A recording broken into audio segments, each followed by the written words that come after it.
بسم اللہ الرحمن الرحیم۔ السلام علیکم گائز۔ آج ہمارے ناول ستم گر کی لاسٹ ایپیسوڈ ہے اور آپ سب نے بہت انجوائے کیا یقیناً یہ والا جو ناول تھا، کیونکہ بہت ہی زبردست اس کی سٹوری تھی۔ تو چلیں پھر شروع کرتے ہیں یہاں سے آگے کا ہمارا۔ یہاں تک تو ہمارا ہو گیا تھا۔ وہ کمرے میں داخل ہوئی۔ ڈاکٹر التمش کے گھٹنوں کی ڈریسنگ کر کے جا چکے تھے۔ وہ آرا ترچھا صوفے پہ نیند دراز تھا۔ جب نادیہ نے ان کے سامنے کھانے کی ٹرے رکھی، وہ چونکے اور نیند سے ہمار آلود نگاہوں سے نادیہ کو گورنے لگے۔ کھانا کھا لیں۔ وہ منہ پھلائے ہی گویا ہوئی۔ التمش نے اس کے پھولے ہوئے منہ کو دیکھ کر بے مشغول اپنی ہنسی دبائی۔ آج اور ساتھ کھانا کھاتے ہیں۔ وہ سیدھے ہو کر بیٹھے اور ساتھ ہی ہاتھ بڑھا کر نادیہ کا ہاتھ نرمی سے تھام کر اسے اپنے برابر بٹھا چکے تھے۔ التمش نے اس کے طرح ہاتھ تھامنے پر وہ چمکی۔ کہاں جا رہی ہو؟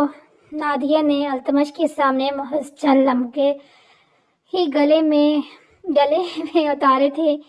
اس کے بعد وہ کھانے کے ہاری برتن اٹھا کر اپنی جگہ سے اٹھ کھڑی ہوئی۔ جب التمش نے اس کا ہاتھ نرمی سے تھامتے ہوئے اس سے پوچھا، میں سونے جا رہی تھی، وہ سر جھکائے ہی منہ بسور کر بولی، تو تمہیں سونے کے لیے اس کمرے سے جانے کی کیا ضرورت ہے؟ تم یہاں بھی تو سو سکتی ہو۔ التمش نے اس کے ہاتھوں کو اپنے ہاتھوں میں مضبوطی سے تھام لیا۔ مجھے یہاں نیند نہیں آئے گی، نادیہ چہلائی۔ بہت زور سے لگا تھا نا؟ ان کا اشارہ نادیہ کے سرخ گال کی سمت تھا جو ابھی تک سرخ ہی تھا۔ شاید التمش نے تھپڑ میں اتنی شدت تھی یا پھر نادیہ کا ضبط کا رنگ تھا۔ یہ پہلی بار تھوڑی لگا ہے، اس کا لہجہ بھیگ گیا تھا۔ دوسری بار لگا ہے، لیکن اگر تم بچوں کی طرح ضد نہیں کرتی تو آج تم پر ہاتھ نہیں اٹھاتا۔ اپنی جگہ سے اٹھ کر نادیہ کے مقابل کھڑے ہو گئے۔ ان کی ٹانگ میں ابھی بھی تکلیف تھی، پر التمش اس سے فرموش کیے ہوئے تھا۔ آپ بیٹھ جائیں، ڈاکٹر صاحب نے آپ کو آرام کرنے کا کہا ہے۔ نادیہ نے اپنے ہاتھ کو دیکھا جو التمش کی مضبوط گرفت میں قید تھا، پھر گہری سانس خارج کرتی التمش کو گھورنے لگی، جیسے وہ التمش کو باز رکھنے کی کوشش کر رہی ہو۔ التمش اٹک کا یہ چھوٹے موٹے زخم کچھ نہیں بگاڑ سکتے۔ میں تو ہوں ہی وہ پہاڑ جتنے دکھ اور کرب جھیلنے کے بعد بھی زندہ ہوں۔ نادیہ کے بات پر زخمی مسکراہٹ التمش کے ہونٹوں پر ریگ گئی۔ آپ ایسا تو نہ کہیں۔ نادیہ نے حشمگی نگاہوں سے اسے گھورا۔ پھر کیسے کہوں؟ نادیہ کے قریب جا کر اس کے بالوں کی شرارت لٹیں کان کے پیچھے ارستے وہ مصنوعی سنجیدگی چہرے پر تار کیے ہوئے تھا۔ وہ آپ کی ٹانگ؟ نادیہ التمش کی مانی ہے جس سارتوں کتاب نہ لاتے ہوئے چمک کر کہا، میری ٹانگ الحمدللہ میرے وجود کا حصہ ہے، اور میں تمہیں پہلے بھی کہہ چکا ہوں کہ یہ چھوٹے موٹے زخم میرا کچھ نہیں بگاڑ سکتے۔ نادیہ کو شانوں سے تھام کر انہوں نے نرمی سے کہا تو نادیہ خاموش ہوگی، لیکن نادیہ کی آنکھیں التمش کے وجیح اور خوبصورت چہرے پر مرکوز تھی۔ کچھ کہنا چاہتی ہو؟ انہوں نے سوالی نگاہ اس پر ڈالی۔ جی، نادیہ نے شرمائی گھبرائی سیدھی ان کے دل کے تار چڑھ رہی تھی۔ کون کہہ سکتا تھا کچھ دیر پہلے تک یہ شہزادہ وہ نادیہ کے خون کا پیاسا بنا ہوا تھا؟ کون کہہ سکتا تھا یہ وہی شہزادہ تھا جو خود کو شفاق اور بے حس جیسے نام دیتا تھا؟ کیا کہنا چاہتی ہو؟ بغیر کسی ڈر اور خوف کے کہہ دو۔ انہوں نے نادیہ کی داڑھ باندھی۔ میں آپ سے محبت کرتی ہوں التمش۔ نادیہ آپ سے محبت کرتی ہے، لیکن آپ کے ظاہر سے زیادہ آپ کے باطن نے مجھے متاثر کیا تھا پہلے دن سے۔ آپ کے ستم، آپ کی ناانصافی اگر میں ایک جانب رکھ دوں تو آپ حق بجا تھے۔ وہ بے ربط بولے جا رہی تھی۔ التمش خاصی دلچسپ نگاہوں سے اس کے چہرے پر آتے جاتے رنگوں کو دیکھنے میں مگن تھے۔ نادیہ نے اس کا بازو آہستگی سے تھام کر اسے بیڈ پر بٹھا دیا اور خود بھی اس کے برابر بیٹھ گئی۔ آپ کا وہ بیسمنٹ والا تھپڑ مجھے توڑ پھوڑ کر شکار کر چکا تھا، اس بات سے میں انکاری نہیں ہوں، لیکن التمش آپ کو معلوم ہے آپ کے اندر کوئی ذلالت نہیں بھری ہوئی۔ میں بیوی تھی آپ کی، لیکن اس سے پہلے میں ایک خون بہا میں آئی ہوئی لڑکی تھی جس کے ساتھ جسے چاہا آپ بتاؤ کر سکتے تھے، کیونکہ میں تو ایک خونی رشتوں کو خیر بات کر کے آئی تھی۔ آپ جب چاہے میری عزت نفس مجروح کر سکتے تھے۔ آپ کے پاس بہت سے مواقع تھے مجھے زنج کرنے کے، میری ذات کی توہین کرنے کے، میری عزت نفس کو کچلنے کے، لیکن آپ نے میرے ساتھ ایسا کچھ بھی نہیں کیا۔ نادیہ کے حلق میں آنسو کا بندہ اٹک گیا۔ التمش آپ بھی خاموش تھے۔ اب کی بار نادیہ نے ان کا ہاتھ تھامتے ہوئے کہا تھا۔ التمش آف وائٹ شلوار کمی بے مبلوز کھنیوں تک بازو فولڈ کیے ہاتھ سے پرکشش اور جاذب نظر دکھائی دے رہے تھے۔ نادیہ کو اپنی قسمت پر اشک ہو رہا تھا، اور اس کی یہی بات التمش نے بھی نوٹ کی تھی، لیکن وہ ہولے سے مسکرا دیے۔ اور جو میں نے ابھی تم پر ہاتھ اٹھائے اس کے کیا؟ التمش کا لہجہ تھکن زدہ تھا، جیسے وہ خود بھی اس غلطی پر پشیمان ہو۔ پہلے والا تھپڑ آپ کی غلطی تھی، لیکن دوسرا تھپڑ شاید میں مستحق تھی، اس لیے پہلے تھپڑ کے لیے ناراض ہوں، لیکن دوسرے کے لیے بالکل بھی نہیں۔ نادیہ کا دل چاہ رہا تھا وہ التمش کے بال بگاڑ دے، لیکن حیا اور ججک درمیان میں آ رہی تھی، اور شاید التمش کے غصے کا بھی خوف تھا اسے۔ تمہیں مجھ سے محبت کیسے ہوگی؟ التمش نے اس کا ہاتھ اپنے سر پر رکھتے ہوئے شرارتی لہجے میں استفسار کیا، اور ساتھ ہی آنکھیں بند کر کے، جیسے وہ بند آنکھوں سے بھی نادیہ کے کھلے ہوئے منہ اور حیران تاثرات سے محفوظ ہو رہے ہوں۔ نادیہ نے ان کے گندے گنے بال بگاڑ دیے۔ التمش کا سرخ و سفید اور پیارا سا چہرہ نادیہ کے روبرو تھا، اور اس کے بالوں سے چھیڑ چھاڑ کر رہی تھی جب التمش نے محفوظ نظروں سے اسے گورا۔ التمش، آپ ایسے نہیں دیکھیں پلیز، نادیہ شرمگین آواز میں منائی۔ مجھے حسام سے محبت تھی ہمیشہ سے، وہ میری کل کائنات تھے نادیہ۔ میں یہ نہیں کہتا کہ تم میرے لیے معنی نہیں رکھتی، کیونکہ اب کم از کم میں اس بات پر یقین نہیں رکھتا کہ تم میرے لیے ایک اہم نہیں ہو۔ شاید تم وہ لڑکی ہو جو حسام کے بعد میری زندگی میں آئی۔ میری زندگی میں حسام کی جگہ کوئی نہیں لے سکتا، شاید میری اولاد بھی کبھی میرے حسام کی حالی جگہ پر نہیں کر سکتی۔ پتہ ہے نادیہ، انسان جس ایک فرد کے لیے اپنی زندگی تک مسخ کر دے، میں نے حسام کے لیے خود کو رد کر دیا تھا۔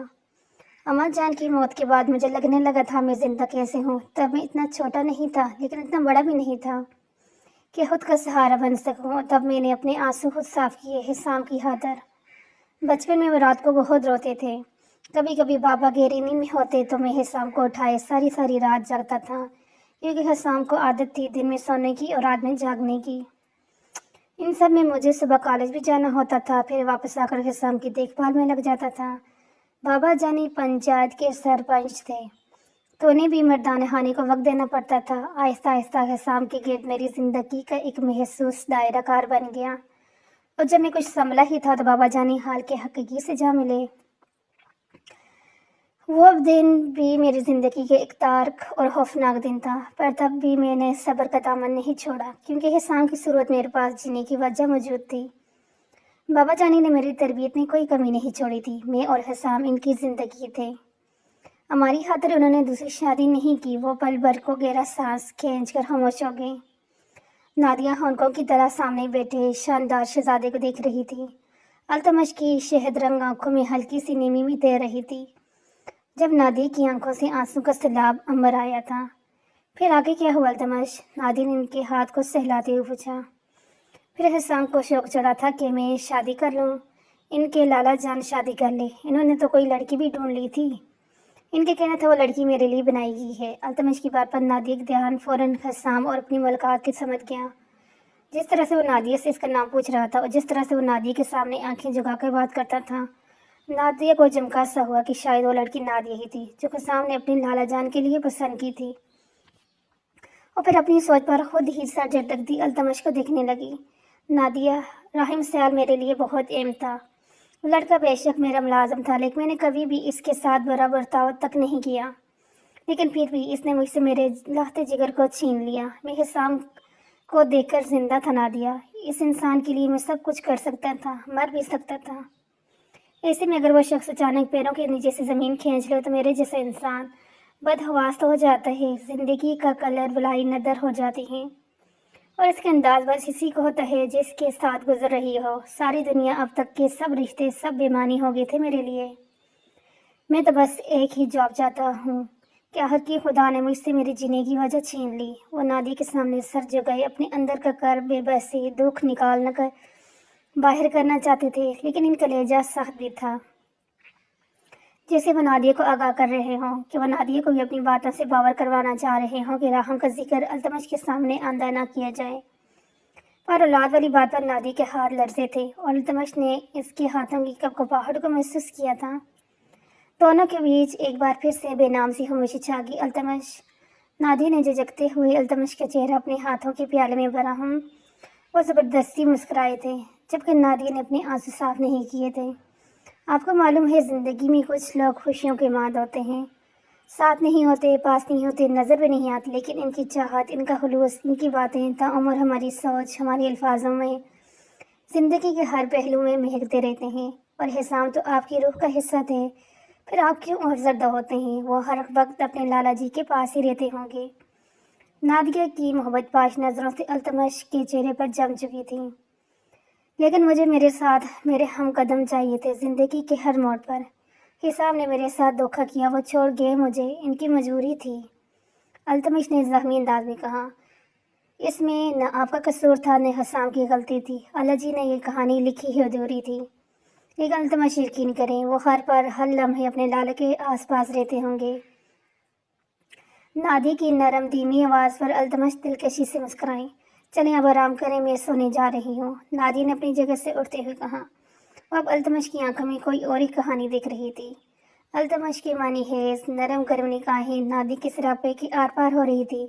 اگر میں کہوں کہ مجھے چھوڑ کے مت جاؤ تو تم پھر بھی جاؤ گی؟ ان کے لہجے میں اعتماد تھا، یقین تھا۔ نادی نے التجائی نگاہ سے التمش کو دیکھا۔ میں تم پر کوئی زور زبردستی نہیں کروں گا، میں تمہارا انتظار کر لوں گا، التمش نے اس کا ہاتھ آزاد کرتے ہوئے کہا، سپاٹ چہرے کے ساتھ۔ آپ ایسے انتظار کریں گے منہ پھلا کر؟ نادی نے مسکراتے لہجے میں کہا۔ تم مجھے چیلنج کر رہی ہو؟ التمش نے اسے گھورا، جو شرمگین مسکراہٹ ہونٹوں پر سجائے ان کے سامنے بیٹھی تھی۔ نہیں تو میں کیوں چیلنج کروں گی؟ آپ کرتے رہیں میرا انتظار، میں جا رہی ہوں۔ نادیہ کا موڈ خاصا بگڑ گیا تھا، کیونکہ تھوڑی دیر پہلے ہی تو اس نے دھڑلے سے اپنی محبت کا اظہار التمش کے سامنے کیا تھا، اور اب التمش اس سے کتنی آسانی سے جانے کا کہہ رہے تھے۔ میں انتظار کرنے کے موڈ میں نہیں ہوں بالکل بھی، التمش نے نادیہ کی ناک دباتے ہوئے کہا۔ اس کی ہانسی مانی حیض اور دلچسپ نگاہ نادیہ کے چہرے پر جمی ہوئی تھی۔ آپ نے کہا تھا محبت کے لیے میں آپ کا انتخاب کبھی نہیں ہو سکتی۔ نادیہ نے انہیں اپنے قریب آتے دیکھا تو منہ بسور کر بولی۔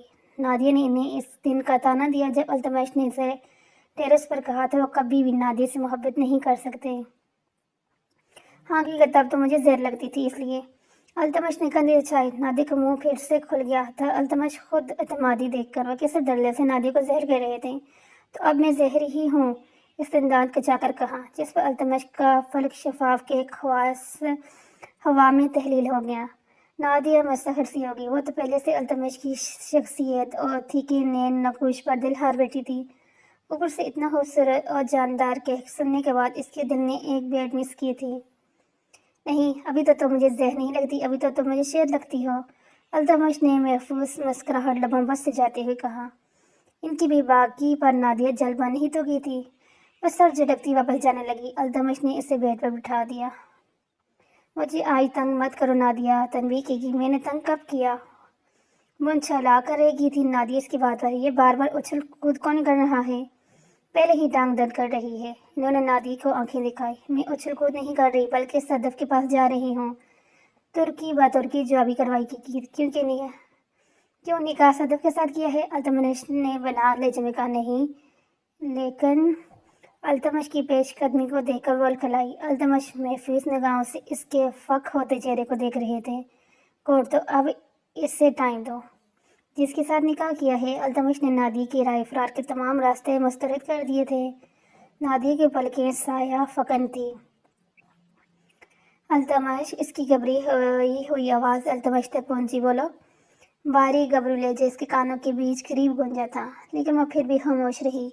التمش نے اس کی خاموشی کو حامی تصور کر لیا، اور آخرکار ان دونوں کے بیچ جو اتنے دنوں سے ایک خود ساختہ خیال تھا، وہ دیوار زمین بوس ہو چکی تھی، دکھوں کے بادل چھٹ چکے تھے۔ السلام علیکم امی، اشر ڈائننگ روم میں داخل ہوتے ہوئے بولا۔ وعلیکم السلام۔ امی کی شفیق آواز اس کی سماعتوں سے ٹکرائی۔ کیا سوچا جا رہا ہے صبح صبح؟ اشر نے ان کے غائب دماغی پر چوٹ کی۔ نگینے کے متعلق سوچ رہی تھی، پتہ نہیں کیا لکھا ہے بچی کی قسمت میں۔ اما بھی کا لہجہ خاصا گلگوش تھا۔ اما بھی اللہ پاک نے اس کے لیے جو بھی سوچ رکھا ہوگا بہتر ہوگا، اشر نے رسان سے کہا، لیکن میں کچھ اور سوچ رہی تھی۔ اما بھی نے بیٹے کو سنجیدگی سے دیکھتے ہوئے کہا، کیا سوچ رہی ہیں آپ؟ مجھے بھی تو پتہ چلے۔ اشر نے انار کا فریش جوس گلاس میں ڈلتے ہوئے پوچھا۔ یہ ہے کہ نگینے کے ہاتھ میں تمہارے لیے فیصلے سے مانگ لوں؟ اما بھی کی بات سن کر اشر کے گلے میں جوس اٹک گیا تھا، وہ بری طرح کھانسنے لگا۔ اما بھی نے بیٹے کی پشت سہلائی۔ اور پانی کے گلاس سے اشر کی سمت بڑھایا۔ اماں بھی یہ کیا کہہ رہی ہیں آپ؟ یہ کیسے ہو سکتا ہے؟ کچھ دیر اپنے اعصاب نارمل کرنے کے بعد دبے دبے غصے میں بولا، کیوں نہیں ہو سکتا؟ ہر کمی ہی کیا ہے نگینا میں؟ اماں بھی نے چنکارتے ہوئے اشر کو گھورا۔ میں نے ایسا کچھ نہیں کہا، لیکن میں نے ہمیشہ نگینا اور التمش کو ایک ساتھ سوچا ہے، اشر نے ٹھہرے انداز میں کہا، جیسے وہ جذباتی ہو کر ہوش نہیں گنوانا چاہتا تھا۔ لیکن نگینا اور التمش اب اس تعلق سے لا تعلقی کا اظہار کر چکے ہیں، اور میں نہیں چاہتی کہ میری بھتیجی کسی اور کے گھر رخصت ہو، اس لیے آج کے بعد میرے سامنے کوئی بہانے بازی نہیں کرنا۔ اماں بھی نے اشر کو سخت دو ٹوک انداز میں باور کروا دیا تھا، گویا اب اشر کے پاس کوئی راستہ نہیں بچا تھا۔ میں یہ شادی نہیں کر سکتا، اب سمجھ کیوں نہیں رہی، اور نہ ہی نگینا کبھی اس رشتے کے لیے رضامند ہوگی۔ اشر نے اپنی سی کوشش کی، اس سب سے تم بے فکر ہو جاؤ، نگینا کو کیسے راضی کرنا ہے میں اچھے سے جانتی ہوں۔ اب اگر تم نے پھر سے اگر مگر کی کہ راگ اپلانا تو میرے سامنے تمہیں اس گھر اور جائیداد سے آگ کر دوں گی۔ یہ کہتے ہی وہ اپنے کمرے کی جانب بڑھ گئی۔ دوسرے سمت اشر سر ہاتھوں میں گرا کر بیٹھ گیا۔ اس وقت اسے التمش پر جی بھر کے غصہ آ رہا تھا۔ تمہیں میں دیکھ لوں گا بے رحم ظالم انسان، اس دل ہی دل میں التمش کو کھڑ کر کہا۔ وہ چیر دھکیلتا حویلی سے باہر نکل گیا۔ سورج کی شعاعیں چھن چھن کرتی التمش کے چہرے پر بکھر رہی تھی۔ التمش نے بدمزہ ہوتے ہوئے اپنی محسوس روزمرہ عادت کی طرح کشن ڈولنا چاہا، پر کشن کی جگہ نادیہ کا نرم اور ملائم ہاتھ اس کے ہاتھ میں آ گیا تھا، جسے وہ کشن کی طرح استعمال کر کے اپنے چہرے پر رکھ چکا تھا۔ نادیہ ایک ہاتھ سے آنکھیں مسلتی تھوڑا سا اپنی جگہ سے اٹھی تھی۔ اس کا گندمی ہاتھ اب بھی التمش کے چہرے پر دھرا ہوا تھا۔ نادی کے لبوں پر پیاری سی مسکراہٹ رینگی التمش کو دیکھ کر۔ دوسری جانب التمش دنیا جہاں سے بے خبر نیند خرگوش کے مزے لوٹ رہے تھے۔ نادی نے اپنا ہاتھ اس کے چہرے سے ہٹانے کا سوچا، پر التمش کی نیند حرام ہونے کا سوچ کر ہی وہ اپنے خیال چٹک گئی۔ اب وہ فرصت سے اس شہزادے کے ایک ایک نیند کو نقش کو دل میں اتار رہی تھی۔ 1 گھنٹے سے زیادہ کا ٹائم ہو گیا تھا اور وہ مسحر ہو کر التمش کے وجہ چہرے کو گھور رہی تھی۔ التمش نے ہولے سے آنکھیں واقعی نادی کا پرکشش گندمنی چہرہ سامنے دیکھ کر وہ دل فریب انداز میں مسکرائی۔ سب بخیر، دھیمی آواز نادی کے سماعتوں میں ابھری، لیکن اس کے لہجے میں جھلکتی شوخی اور شرارت کو پھانپ کر نادی کا چہرہ گلنار ہو گیا۔ سب صبح یہ بجلیاں کیوں گرا رہی ہیں آپ؟ وہ مصنوعی ناراضگی سے بولے۔ نادی ان کی بات کو مفہوم سمجھ کر مزید چھپ گئی۔ تم اتنے دن سے کس کے کپڑے زیب تن کر رہی ہو؟ سوالی نے گیا نادیہ پر ڈالی کی صدف کے۔ نادیہ نے سر جھکا کہا، اوہ اچھا ٹھیک ہے، تھوڑی دیر میں تیار ہو جاؤ، پھر چلتے ہیں شاپنگ پر۔ وہ نرمی سے بولے، جبکہ التمش کے سیل فون پر کسی کی کال موصول ہوئی۔ وہ بدمزہ ہو کر سائڈ ٹیبل پر سے سیل فون اٹھا کر کان سے لگا چکے تھے۔ السلام علیکم التمش بیٹا۔ فیصل صاحب کی گبرو آواز سن کو اپنی جگہ سے اٹھ بیٹھے اور آہستگی سے نادیہ کا ہاتھ اپنے چہرے سے ہٹا لیا، لیکن اس کا ہاتھ ابھی بھی التمش کے مضبوط گرفت میں قید تھا۔ آپ کہاں جا رہے ہیں؟ نادیہ نے الجھن میز نظروں سے التمش کو دیکھا، جو سیل فون کو سائڈ پر رکھنے کے بعد وارڈروب کے سامنے کھڑے تھے۔ کراچی جا رہا ہوں، راہم سیال کا سراغ مل گیا ہے۔ کچھ دیر پہلے ہی آئی جی صاحب کا میسج آیا تھا، التمش نے نادیہ کی آنکھوں میں دیکھتے ہوئے کہا۔ نادیہ یکدم دگ رہ گئی، اس کی آنکھوں میں آنسو کا سیلاب امڑ آیا۔ التمش تب تک واش روم میں گھس چکے تھے۔ نادیہ ابھی تک اسی زاویے میں بیڈ پر لیٹی رہی، اس کا وجود دم بہت تھا۔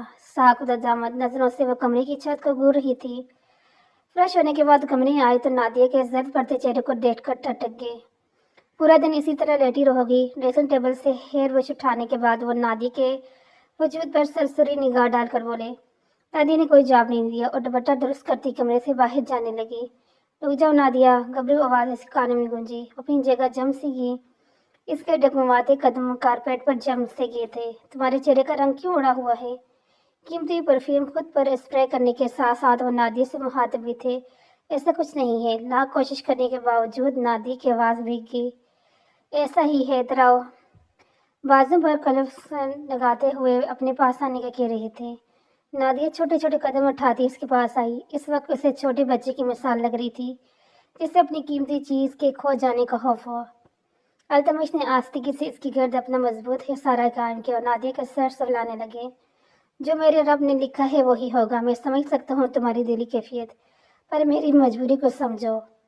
ان کا انداز اور لہجہ بے حد نرم تھا۔ نادیہ کے آنسو رواں ہو گئے۔ آپ جائیں، دیر ہو رہی ہے آپ کو، اس نے التمش سے الگ ہوتے ہی دھیمی آواز میں کہا۔ ایسے کیسے جاؤں؟ پہلے تم رونا بند کرو یار، اس کے آنسو صاف کرتے ہوئے مسنے غصے سے بولے۔ اور ابھی سے تم ماتم کنا کیوں ہو رہی ہو؟ فی الحال صرف راہم کا سوار ملے، خود ابھی بھی پولیس کی تحویل میں نہیں ہے۔ میں محض آئی جی سے ملاقات کرنے جا رہا ہوں۔ وہ نہیں چاہتے تھے کہ اس معصوم لڑکی کو اور اذیت دی جائے، اسی لیے التمش نے نرمی سے کہا۔ میں کچھ بھی نہیں کہوں گی، آپ کو جو ٹھیک لگے وہ کریں، نادیہ نے دل پر پتھر رکھتے ہوئے کہا۔ تم جلدی سے فریش ہو جاؤ، پھر ناشتہ کرتے ہیں، اس کے بعد مجھے کراچی بھی روانہ ہونا ہے۔ نادیہ محض اس بات میں سر ہلا دیا اور واش روم میں گھس گئی۔ جمیل التمش صاحب کو اطلاع دو جا کر کے اشر صاحب مردانہ خانے میں بیٹھے ہیں۔ لائن میں کھڑے ہو کر اشر نے عجلت میں کہا، جبکہ ایس پی شعیب بھی اشر کے ساتھ ہی موجود تھے۔ ٹھیک ہے صاحب جی، میں صاحب کو اطلاع دے کر آتا ہوں۔ جمیل سعادت مندی سے کہتا واپس مڑ گیا، جبکہ اشر اور شعیب مردانے کے خانے کی سمت بڑھ گئے۔ سفید رنگ کے آمسی کپڑوں میں مبلوس وہ مرجائی سی لگ رہی تھی، جبکہ التمش نے سے محبت پاش نگاہوں سے اپنے دل میں اتارا تھا۔ نادیہ اپنے لمبے ریشمی بالوں کو خشک کرتی عجلت میں نیم بالوں میں برش کرنے لگی تھی۔ آرام سے نادیہ، اس کے کامتے ہاتھ دیکھ کر التمش نے سر ڈبتے ہوئے کہا۔ وہ آرام سے بالوں میں برش کر کے سر پر دوپٹہ ٹکائے التمش کے پاس آ کر کھڑی ہوگی۔ تمہارے بال بہت پیارے ہیں۔ انہیں نے محفوظ مسکراہٹ لبوں پر سجائی۔ نادیہ زبردستی مسکرائی اور دونوں ہی سیڑھیاں عبور کرتے ڈائننگ روم میں داخل ہوئے۔ صدف کے بے یقینی سے آنکھیں پھیل گئی۔ نادیہ اور التمش کو ایک ساتھ دیکھ کر ایسے کیوں دیکھ رہی ہو؟ میری بیوی کو نظر لگانے کا ارادہ ہے کیا؟ التمش نے اپنی نشت پر بیٹھتے ہوئے صدف سے کہا۔ وہ بیچاری ہڑبڑا کر نفی میں سر ہلانے لگی۔ نہیں صاحب جی، ایسی کوئی بات نہیں، میں کھانا لگا دیتی ہوں ڈائننگ ٹیبل پر۔ صدف سر پیٹ واپس کچن میں غائب ہوگی۔ جی صاحب جی، اشر صاحب مردانہ خانے میں آپ کا انتظار کر رہے ہیں۔ جمیل نے سر جھکائے مادبانہ انداز میں کہا۔ اس وقت اشر آیا ہے؟ کوئی انہوں نے جمیل سے زیادہ خود سے یہ سوال کیا۔ جی صاحب جی، جمیل نے پھر سے کہا۔ اچھا تم چلو، میں آتا ہوں۔ گرے کلر کے شوال قمیض میں مبلوس اس وقت وہ بے حد وجیح اور پیارے لگ رہے تھے۔ ان کی ذہانت سے بھرپور آنکھوں میں الجھن در آئی تھی۔ تم اچھے سے ناشتہ کر لینا، مجھے مردان خانے میں جانا ہوگا۔ اپنی جگہ سے کھڑے ہو کر وہ نادیہ سے مخاطب ہوئے۔ لیکن ناشتہ، نادیہ نے میرے ساتھ تک کہا، بعد میں کر لوں گا، تم اپنا خیال رکھنا اور دل چاہے تو اپنی اماں سے ملنے چلی جانا، ان کا دل خوش ہو جائے گا۔ انہوں نے سنجیدگی سے کہا۔ نادیہ کے ناک دباتے ہوئے وہاں سے چلے گئے۔ صدف نے بھی التمش کی حرکت دیکھ لی تھی، جس پر باقاعدہ آنکھوں میں ہاتھ رکھ کر کھڑی ہوگی۔ نادیہ نے صدف کو دیکھا تو بمشکل اس نے دانتوں تلے ہنسی دبائی۔ السلام علیکم، وہ مردان خانے میں داخل ہوئے۔ وعلیکم السلام، شعیب نے اس سے بلغ گیر ہوتے ہوئے کہا۔ خیریت؟ اب التمش نے پوچھا۔ اللہ کا شکر ہے سب ٹھیک ہے، لیکن مجھے کچھ باتیں تم سے پوچھنی تھی حسام کی مرڈر کے متعلق۔ اس سے شعیب نے کہا، جبکہ اشر خاموشی سے دونوں کو دیکھ رہا تھا۔ پوچھو کیا پوچھنا چاہ رہے تھے؟ وہ آج صبح آئی جی کو کال موصول ہوئی ہے مجھے، ابھی کراچی روانہ ہونے والا تھا۔ اور احسان سے بولے، میری بات ہو چکی ہے آئی جی صاحب سے، اور ہمیں لگتا ہے کہ حسام کا قاتل ہم جیسے سمجھ رہے ہیں وہ ہے نہیں، گیم کسی اور نے کھیلی اور شاید تم بھی اس بات سے لا علم ہو۔ شعیب نے التمش کو کھوجتی نگاہوں سے دیکھا۔ کیا کہنا چاہتے ہو؟ کھل کر کہو، مجھے کچھ سمجھ نہیں آیا، تم کیا کہنا چاہتے ہو؟ وہ الجھن امیز نگاہوں سے شعیب کو گھورنے لگا۔ جس آدمی نے تمہیں وہ ویڈیو کلپ دکھائی تھی، کیا وہ ابھی یہاں آ سکتا ہے؟ شعیب نے ان سے استفسار کیا۔ ہاں آ سکتے ہیں، لیکن مجھے تو پتہ چلے کہ تم کہنا کیا چاہتے ہو۔ التمش نے نوگری سے کہا، سب کچھ کلیئر ہو جائے گا تھوڑی دیر میں، تم پہلے اس آدمی کو بلاؤ جس نے تمہیں وہ ویڈیو کلپ دکھایا تھا، شعیب نے کہا۔ تو التمش نے فوراً سے کہہ کر گلزیر خان کو مردان خانے میں پیش ہونے کا حکم صادر کیا۔ اگلے آدھے گھنٹے میں گلزیر خان التمش کے سامنے کھڑے تھے۔ گلزیر خان بغیر کسی وجہ کے کپکپائی طائر تھی۔ التمش سمیت شعیب نے یہ چیز نوٹ کی۔ ہاں تو گلزیر خان، جب حسام کو راہم نے قتل کیا تب تم چائے وقوع پر موجود تھے؟ ایس پی شعیب نے درشت لہجے میں پوچھا۔ جی صاحب، ہم وہاں موجود تھا، گلزیر نے مضبوط انداز میں کہا۔ اچھا، تو تم وہاں کھڑے ہو کر ویڈیو کلپ بنانے کا ہوش رکھتے تھے، لیکن حسام کی زندگی بچانے کا تمہیں خیال نہیں آیا؟ شعیب نے محسوس پولیس افسر کی طرح سخت گیر لہجے میں اپنایا الٹے ہاتھ کتھا پر گلزیر خان کے چہرے پر رسید کیا۔ ہم نے کچھ نہیں کیا لالا جی، گلزیر بھاگ کر التمش کے پاس گیا اور ساتھ ہی خواص باختہ انداز میں بولا۔ میں نے کب کہا تم نے کچھ کیا؟ میں تو صرف تم سے یہ پوچھ رہا ہوں کہ جب ویڈیو کلپ بنانے کی ہمت تھی تمہارے اندر تو حسام کو بچانے میں کیا موت پڑی تھی؟ ایس پی شعیب نے گلزیر کو اپنے روبرو کرتے ہوئے پوچھا۔ ہم بے قصور ہے صاحب، وہ گڑگڑایا۔ پھر وہی بات، اچھا صحیح ہے، میں نے مان لیا تم بے قصور ہو، تو اصل قصوروار اور قاتل اس کا نام بتا دو۔ ایس پی شعیب نے قصوردار اور قاتل پر زور دیتے ہوئے کہا۔